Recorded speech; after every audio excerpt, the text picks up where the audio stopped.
안녕하세요. 저는 살면서 삶이 참 기구했지만 참 복받았다라는 생각을 많이 하면서 살았습니다. 이게 무슨 소리인가 싶으시겠죠. 참 힘든 삶을 살았지만 어린 시절부터 저를 도와주신 얼굴 없는 천사 덕분에 불우한 가정 환경에도 제가 하고 싶은 공부 열심히 할 수 있었거든요. 저는 어렸을 때 고아가 되어 할아버지 손에서 자랐습니다. 7살 때까지는 부모님이 있어 나름 엄마와 아빠를 불렀던 기억들이 선명하게 남아있기는 해요. 엄마와 손잡고 놀이터에 갔던 것, 엄마와 시장에 가서 장 보고 집에 돌아오는 길에 과자도 사 먹었던 기억 등 따뜻하고 좋았던 기억들이 있었어요. 하지만 어느 순간부터는 희미해졌고 몇 가지의 선명한 기억 외에는 엄마 아빠의 얼굴도 두 분의 목소리도 전혀 기억이 나지 않습니다. 그냥 어느 순간부터 나는 할아버지와 함께 살고 있었고 할아버지는 장애인이었기 때문에 돈을 벌 수 없어 늘 폐지만 주우며 다니셨고 자연히 저는 집에 혼자 있는 시간도 많았죠. 할아버지가 하루에 몇천 원씩 벌어오시는 돈으로 한 끼를 때우고 그마저도 넉넉지 않아 늘 김치와 물에 마른 밥으로 허기를 달래고는 했습니다. 할아버지 역시 마찬가지였고요.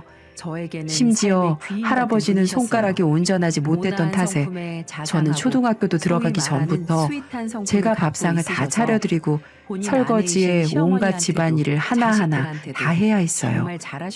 그때까지만 해도 그게 모든 사람들이 다 그렇게 사는 줄만 알았습니다.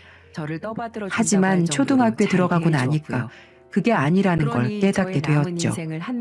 다들 엄마가 따뜻하게 차려주시는 아침밥에 매일같이 등굣길을 함께 해주는 아버지를 간접적으로 보면서 가족의 형태나 모습들은 원래 이런 거라는 걸 그때 알 수 있었습니다. 제가 일반적이지 않은 환경에 처해 있다는 걸 그때부터 제대로 알게 된 거죠. 그로 인해 처음에는 혼란스러운 시간도 많이 가졌습니다. 왜 나만 이런 환경에서 커야 하는지 원망스러운 마음이 많이 들더라고요. 하지만 어떻게든 저를 키워보겠다고 밖에서 폐지를 줍는 할아버지를 보면서 저도 열심히 살고자 노력을 했어요. 그래서 그런 기적이 저에게 찾아온 걸까요? 초등학교 5학년으로 올라갔을 때였습니다. 저희 집으로 편지 한 통이 익명으로 도착했더군요. 예, 진수야, 이것 좀 봐라. 네 이름 앞으로 편지가 한 통 왔어. 편지요? 그래, 편지 말이다. 누가 너한테 보낸 것 같은데 누가 보냈는지 안 적혀 있구나. 주소는 제주도인데 제주도는 섬이기 때문에 우리가 아는 사람이 아무도 없단 말이지. 한번 볼게요. 같이 봐요, 할아버지. 그때 당시로는 초등학교 5학년인 나에게 무슨 편지가 왔을까 참 궁금했어요. 학교에서 우편으로 편지를 주고받는 걸 배우긴 했어도 그런 편지를 보내줄 만한 친구가 저에게는 없었거든요. 그래서 신기하면서도 호기심 가득한 마음으로 읽었고 편지를 처음부터 끝까지 다 읽은 후 저와 할아버지는 그 자리에서 통곡을 하며 울 수밖에 없었습니다. 편지의 내용은 이러했어요. 진수 안녕? 이름도 모를 사람에게 편지를 받아 많이 당황스럽지. 난 네 엄마랑 잘 아는 사람이야. 많이 궁금하고 의심스러울 수도 있겠지만 널 사랑하는 한 사람으로 생각해주면 참 고마울 것 같다. 내가 왜 이렇게 편지를 쓰게 됐냐면 네가 어린 나이에 얼마나 열심히 살고 있고 아프신 할아버지를 모시고 얼마나 착하고 성실하게 하루하루를 살아가고 있는지 알고 있기 때문이야. 너의 그런 모습을 알기 때문에 나는 진수 네가 성인이 될 때까지 내가 후원을 해주기로 마음먹었단다. 네가 마음껏 꿈을 펼치며 아무 걱정 없이 공부를 할 수 있는 학비와 하루하루 할아버지와 따뜻한 밥을 먹을 수 있는 생활비를 후원하기로 했으니 항상 용기 잃지 말고 힘차게 인생 살아가야 한다. 알았지? 이 편지를 읽고 나서 할아버지와 저는 서로를 부둥켜 안고는 한참을 울었습니다. 정말로 어린 나이였음에도 불구하고 그 편지 한 통에 그동안 느꼈던 인생의 고단함과 힘들었던 마음들이 다 녹아내리는 듯 했어요. 아이고 진수야, 이게 무슨 일이냐? 이게 무슨 일이야? 그렇게 할아버지와 저는 이름도 모를 분이 보내주시는 후원금을 받기로 결정했고, 그때부터 저는 그 후원자님과 소통을 하며 지냈습니다. 그분과의 소통은 오로지 편지로만 이루어졌어요. 그리고 처음 받은 편지부터 시작해서 계속해서 주고받은 편지들은 하나도 남기지 않고 모두 간직했죠. 저에게는 기적 같은 선물이었고 평생 잊어서도 잊어버려서도 안 되는 귀한 보물이었으니까요. 그 이후에 후원자님은 정말 매달 정확한 날짜에 맞춰서 할아버지 통장으로 넉넉하게 생활을 할 수 있는 생활비와 학비를 보내주셨어요. 그 덕에 저는 아주 넉넉하게는 아니더라도 따뜻한 밥과 햄 반찬을 먹을 수 있게 되었고 계절에 따라 옷도 사서 입을 수 있었어요. 그렇게 하루하루 감사하고 행복한 삶을 살았지만 저에게도 오지 않을 것 같았던 사춘기라는 게 오더라고요. 초등학교를 지나 중학교 2학년이 되면서 방황이 시작되었습니다. 나는 왜 남들처럼 부모가 없어야 하고 아픈 할아버지의 후원이나 받으며 살아야 하는 걸까? 이런 생각이 들었거든요. 나도 엄마 아빠라는 말도 해보고 싶고 집에 친구들을 데리고 와서 하루 종일 컴퓨터 게임하며 놀고 싶은데 하물며 내 방에 내 침대에 내 컴퓨터에 큰 텔레비전과 멋진 아빠의 자동차도 있으면 좋겠다는 생각을 하면서 그중 어떤 것도 누릴 수 없는 저의 삶이 너무 비참하게만 느껴졌습니다. 그때부터는 정말 후원자님께 편지도 보내지 않고 편지가 오더라도 아예 읽어보지도 않으면서 시간을 보냈어요. 할아버지도 마음을 잡지 못하고 계속해서 집 밖을 걷도는 저를 보며 많이 힘들어하셨고요. 학교에서 사고도 많이 치는 바람에 할아버지께서 불려오신 적도 많이 있었습니다. 이 녀석아, 정신 안 차릴래? 갑자기 왜 이러는 게야? 너 이 해랩이 죽는 걸 보고 싶어서 그러는 거냐? 왜 이렇게 안 하던 짓으로 속을 썩여? 왜? 몰라. 다 싫어. 정말 너무너무 다 싫어 죽겠어. 할아버지, 왜 나는 엄마 아빠가 없어? 왜 나는 아파서 아무것도 못하는 할아버지만 있는 거야? 왜 나는 집에 와서 맨날 밥만 해야 하고 허름한 집에서만 살아야 하는 거야? 친구들한테 쪽팔려서 집도 못 알려주겠다고. 지금 그걸 말이라고 해? 네가 지금 무슨 복을 받고 있냐? 우리보다 힘들게 사는 사람들이 얼마나 많은데 너는 무슨 복이 타고나서 학비도 생활비도 다 공짜로 받아 먹으며 밥 먹고 학교 다니며 살고 있는데 다른 애들은 엄마 아빠랑 같이 살면서 그냥 그 자리에서 용돈 받으면서 살아.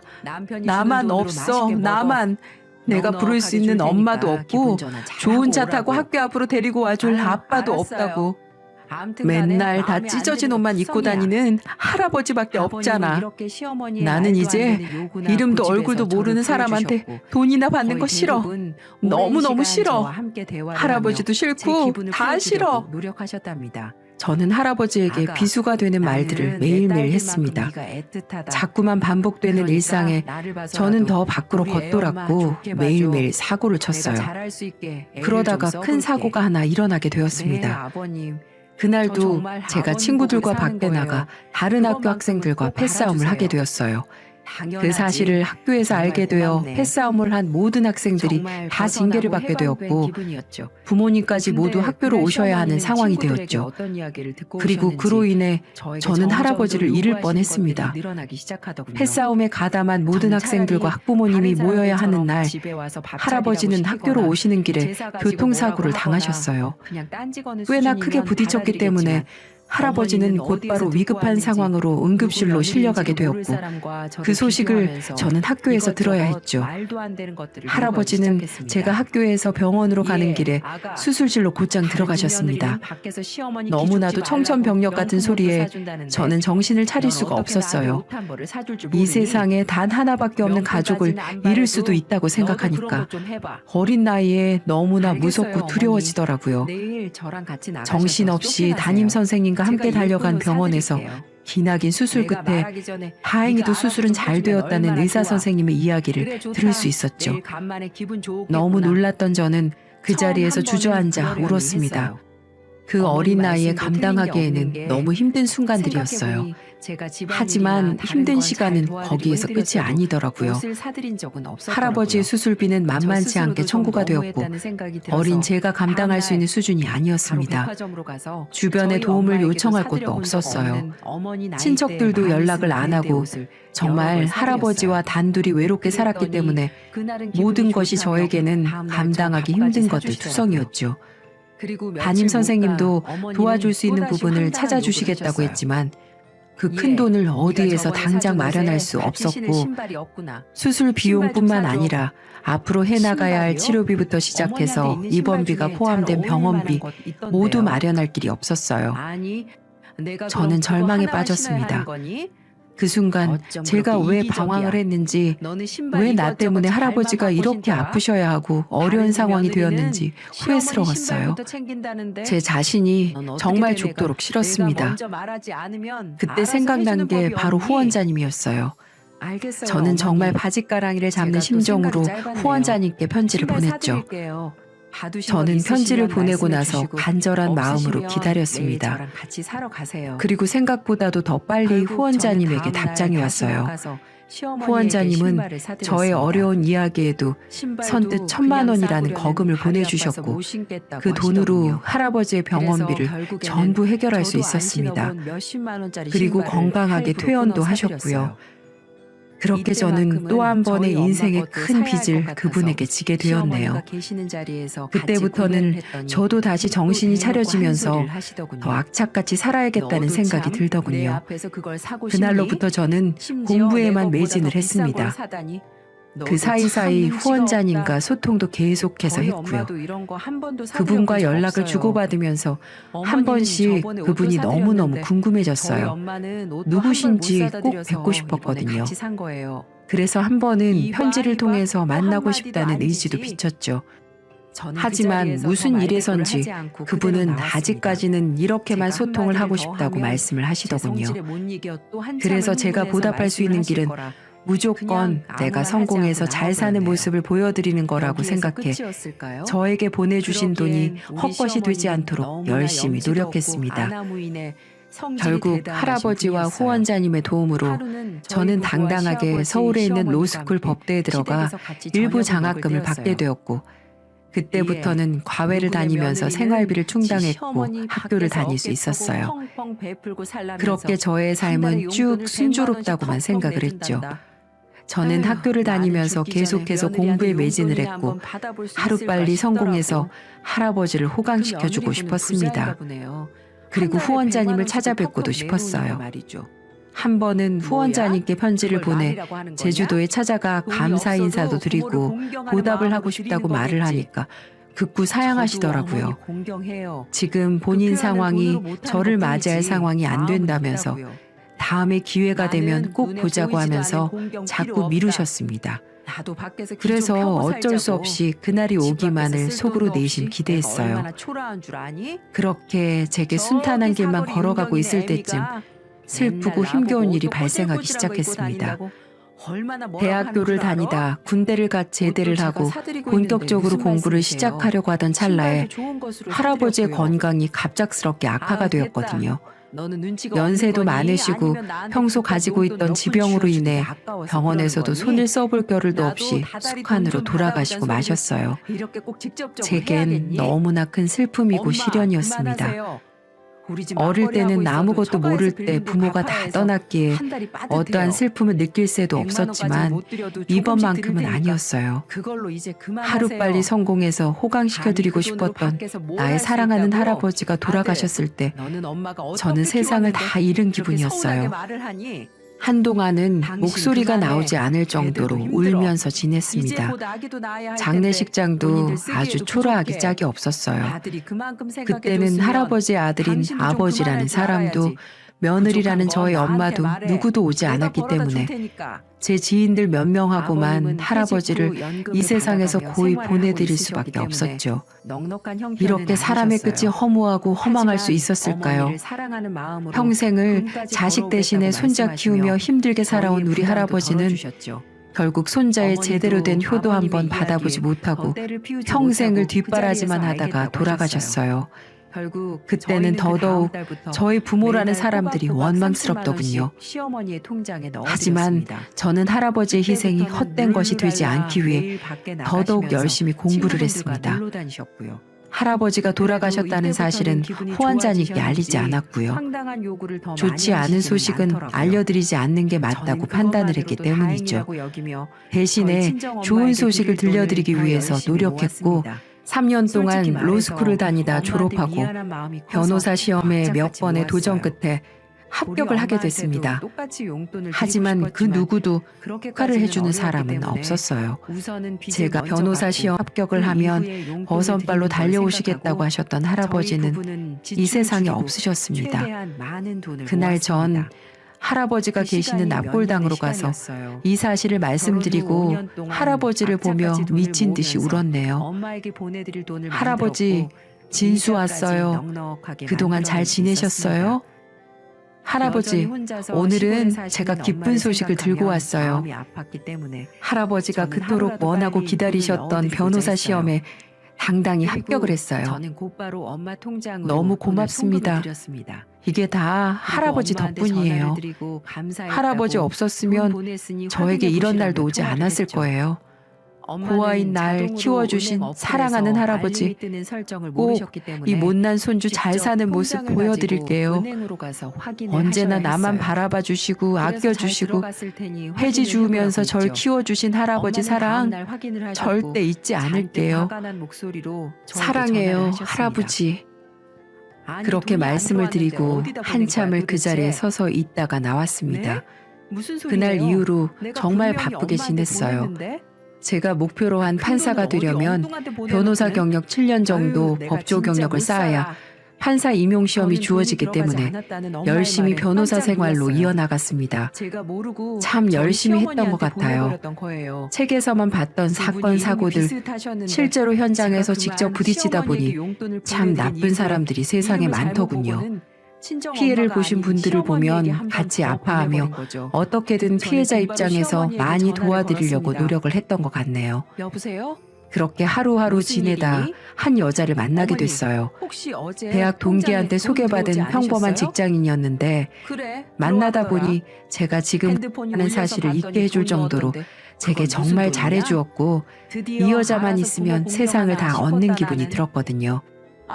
그렇게 우리는 서로 아껴주고 사랑해가며 5년의 연애를 했고 제가 판사 임용 시험까지 합격을 한 다음 정식으로 프로포즈를 하게 되었어요. 그렇게 저희는 결혼을 약속하게 되었고 저는 겹겹이 일어난 경사를 곧장 후원자님께 알려드렸습니다. 저의 인생에 가장 빛나는 순간을 전하기 위해 썼던 편지의 감격은 아직도 잊혀지지가 않습니다. 후원자님, 그동안 안녕하셨죠? 제가 요즘 바쁘다는 핑계로 연락을 자주 드리지 못해 정말 죄송해요. 별일은 없으신 거죠? 저 오늘은 후원자님께 기쁜 소식을 드리기 위해 편지를 쓰게 됐습니다. 저 판사 임용시험 합격했습니다. 참 로스쿨 법학대학원 나와서 한참이나 걸려서 제가 원하는 꿈을 이루게 됐어요. 이게 모두 다 후원자님 덕분이에요. 정말 이 은혜는 평생 잊지 않겠습니다.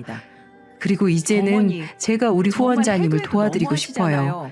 그동안에 도와주신 금액도 다 이자 쳐서 드리고 싶어요. 당연히 사람이라면 은혜를 받았으면 갚아야 되는 게 이치니까요. 제게 답장 보내실 때 계좌번호 하나 남겨주시면 꼭 보답하겠습니다. 부탁드립니다. 그리고 또 하나 기쁜 소식은 제게 가족이 생길 것 같아요. 사랑하는 사람과 결혼을 하기로 했거든요. 드디어 저도 콧물 찔찔 나오던 꼬마에서 후원자님 덕분에 어엿한 가장이 될 수 있게 됐습니다. 그래서 제일 먼저 말씀드리고 싶었어요. 편지에 결혼식장이나 시간 적어서 보내드릴 테니까요. 시간 되시면 그날만큼은 참석해 주시면 제겐 큰 영광일 것 같아요. 물론 일이 있으셔서 못 오시더라도 마음으로라도 꼭 잘 받겠습니다. 이런 기쁜 소식을 처음으로 전해드리게 돼서 눈물이 나옵니다. 감사합니다.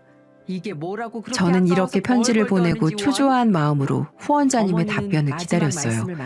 하지만 결혼식 날짜가 다가오는데도 답장은 오지 않더군요. 청첩장을 같이 보내긴 했지만 아무래도 답장이 없는 걸 보니 식장에서 뵐 수 있을 거란 기대를 접어야겠다는 생각이 들더라고요. 어쩔 수 없이 기대를 접고 애써 덤덤하게 결혼식을 올리기로 했습니다. 그렇게 결혼식 당일이 찾아왔어요. 결혼식을 하면서도 제 신랑 측 하객석에서는 제가 찾아올 가족이 없었기 때문에 제 가족들은 아무도 없었습니다. 그 빈자리는 제 지인들로 꽉 채워주고 있었어요. 참 마음이 아팠습니다. 그렇게 뭔가 모를 허전함이 제 가슴을 짓누르고 있을 때 어느 순간 한 번도 보지 못한 중년의 여성이 조용히 가서 하객석 자리에 앉으시더라고요. 아무리 생각해도 한 번도 살면서 보지 못한 얼굴이었어요. 그러더니 갑자기 손수건을 꺼내시면서 울기 시작했어요. 저는 그 모습에 너무 놀라지 않을 수 없었고요. 한 번도 보지 못한 아주머니가 제 하객석에 앉아 슬프게 울고 계시니까요. 저를 생각하면서 울어주고 함께 기뻐해 줄 사람도 이 세상에는 그 누구도 없기도 했고요. 그래서 전 그분에게 조심스럽게 다가가 인사를 드리고 여쭈었어요. 안녕하세요, 아주머니. 저는 오늘 이 결혼식 신랑이 될 김진수라고 합니다. 실례지만 제가 한 번도 뵙지 못한 것 같은데 조금 전부터 계속 울고 계셔서 인사를 드렸어요. 혹시 절 아시는 분일까요? 네가 진수니? 정말 우리 진수 맞니? 저에게 진수가 맞냐고 묻는 질문에 저는 직감적으로 제가 너무나도 보고 싶어 했던 후원자님이라는 걸 알 수 있었어요. 네, 맞습니다. 혹시 후원자님이신가요? 후원자님 맞으신가요? 정말 이렇게 와주셨네요. 너무 감사드려요. 정말 감사드립니다. 역시나 제 예상대로 후원자님이 맞았는지 그분은 그 자리에서 제 대답을 듣자마자 눈물을 펑펑 쏟아내기 시작하셨어요. 그 모습을 보며 저도 눈물을 흘릴 수밖에 없었고 그렇게 한참을 서로 울다가 후원자님의 말을 시작으로 대화를 하게 되었어요. 진수야, 보자마자 이렇게 울어서 미안하구나. 너를 보니까 눈물을 참을 수가 없었어. 그리고 그동안 너를 보러 오지 못한 것도 미안해. 아닙니다. 이렇게 찾아와 주신 것만으로도 저는 충분히 감사해요. 정말 감사합니다. 미안해 아들. 그래. 나도 사실은 널 정말 만나고 싶었어. 하루도 빠짐없이 널 생각하며 너를 그리워하며 너를 보고 싶어 했다. 네? 이제는 내가 더 이상 날 너에게 알리지 않으면 안 될 것 같아. 이렇게 용기를 내서 찾아왔단다. 내 이야기를 듣고도 네가 나를 받아준다면 좋겠지만 그게 어렵다면 가차없이 나를 버려도 좋아. 그게 무슨 말씀이세요? 알 수 없는 말들을 선두로 뱉으시고는 그 뒤부터 후원자님은 믿을 수 없는 말들을 이어가셨습니다. 진수야, 내가 네 엄마야. 후원자가 아니라 네 생모란 말이야. 네? 아니 무슨 말씀을 하시는 거예요? 진수야, 실은 내가 너를 버린 네 엄마다. 알았어요. 천벌을 받아도 시원찮은데 그래서 네 앞에 다시는 나타나면 안 된다는 걸 알면서도 너를 찾아왔어. 네? 엄마요? 정말 제 엄마세요? 그래. 다른 날은 아니더라도 우리 아들 결혼식하는 모습 보고 싶어서 왔어. 네 편지를 받고 얼마나 가슴을 치며 울었는지 몰라. 답장을 보내지 않은 것도 보내지 않은 게 아니라 이런 말들을 도저히 편지로 쓰지 못하겠더구나. 그래서 용기 내서 오게 됐단다. 정말 우리 아들 많이 컸구나. 대견하다, 대견해. 정말 고맙다. 네, 정말 제 어머니라면. 근데 왜 이제야 찾아오신 건데요? 어머니라고 하시면 후원금을 보내지 말고 직접 찾아왔으면 됐잖아요. 제가 얼마나 엄마가 그립고 보고 싶었는지 알아요? 친구들이 어릴 때 항상 엄마라고 부를 때 전 살면서 한 번도 엄마라는 이름을 불러본 적이 없어요. 근데 이제 와서 엄마라고 나타난 이유가 뭔데요? 꼭 이렇게까지 하셨어야 했어요? 그렇게 식장이 떠나갈 때 제가 울분을 토하자 식장 안에 있던 모든 하객들이 저희를 주시하기 시작했습니다. 네 아빠와 결혼하고 나서 나 단 한순간도 행복했던 적이 없었어. 아니, 행복한 순간은 있었지. 바로 너를 낳고 너를 보는 순간에는 정말 행복했어. 하지만 나에게는 그걸 포기할 수밖에 없었을 만큼 힘들고 고통스러운 일이 있었단다. 너희 친아버지는 결혼 후 매일같이 나를 괴롭히고 때리기 시작했고 시도 때도 없이 바람을 피우는 건 물론이고 허구한 날 도박에 이 애미를 사람으로 취급도 안 했어. 널 놔두고 도망간 그날도 죽을 만큼 맞다가 이렇게 살다간 정말 죽을 것 같아서 다 자고 있을 때 야반 도주하듯이 도망 나올 수밖에 없었단다. 그때 널 데리고 나오고 싶었지만 난 그때 어디서 지낼 곳도 가진 돈도 없었기 때문에 그렇게 하지도 못했어. 지금 생각하면 아무리 힘들더라도 널 그곳에서 데리고 나왔어야 했는데 내가 정말 미안하구나. 그때는 너무나 두려움이 커서 아버지의 흔적이 조금도 남아있지 않은 이 제주도로 도망을 가게 된 거였어. 그래도 널 버린 건 사실이나 마찬가지니까 이 못된 엄마 마음껏 욕하고 미워해도 좋아. 하지만 난 그 집을 나오면서도 하루도 마음 편히 다리 뻗고 자본 적이 없었어. 널 한순간도 잊어본 적도 없고 그것만 제발 알아주길 바란다. 그럼 뒤늦게 제가 5학년 때 연락을 하시게 된 건데 그때 다시 나타나면 되셨잖아요. 말을 들어보니 어머니에게도 사정이 있으셨어요. 어머니의 말로는 그곳에서 골프장에서 캐디로 일을 하다가 좋은 남자를 만나 재혼을 하게 되었다고 했어요. 그분은 엄마가 재혼이라는 걸 알면서도 받아주신 고마운 분이라고 하셨고요. 어머니의 상처를 감싸주고 아픔을 달래주었다고도 했어요. 그 이후 가정을 꾸리고 아이도 둘이나 낳으셨다고 합니다. 하지만 그러면서도 저를 하루도 잊을 수가 없어 매일을 그리워하셨다고 합니다. 그래서 이혼을 요구당할 각오로 재혼한 남편에게 저에 대해 말을 했고 그분은 한 가지 제안을 하셨다고 하더라고요. 어머니에게 절 후원을 해주자고요. 그 돈을 그분이 지원해주겠다고 하셨다네요. 그러면서 대신 엄마의 존재를 알리지 말고 매달 후원금을 보내자고요. 그 이유는 엄마라고 밝히면 제가 혹시라도 나도 엄마와 같이 살게 해달라고 말을 할까봐 그렇게 말씀을 하셨다고 하네요. 그 아저씨 입장에서는 당연히 그건 곤란한 일이었겠죠. 왜냐하면 그 아저씨에게도 어머니와의 사이에서 태어난 어린 자식이 2명이나 있었으니까요.